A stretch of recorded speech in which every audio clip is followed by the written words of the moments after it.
Today, let's take a look at how to batch place net labels based on pin names. First, select the component you want to work with.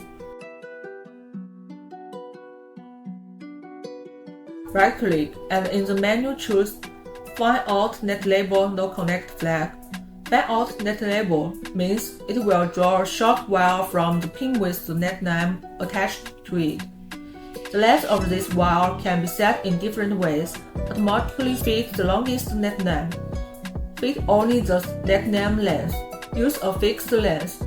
You can adjust this according to your needs, or keep the existing wire length you already drawn. In most cases, the default setting works fine.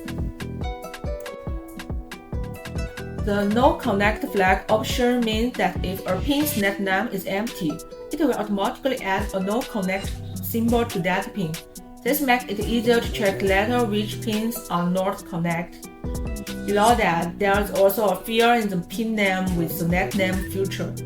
You can use the Shift key to select multiple pins or press Ctrl to select them all at once.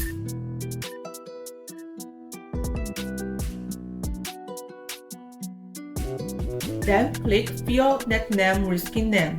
Confirm. And you can batch assign net name to all those pins in one go. Super efficient.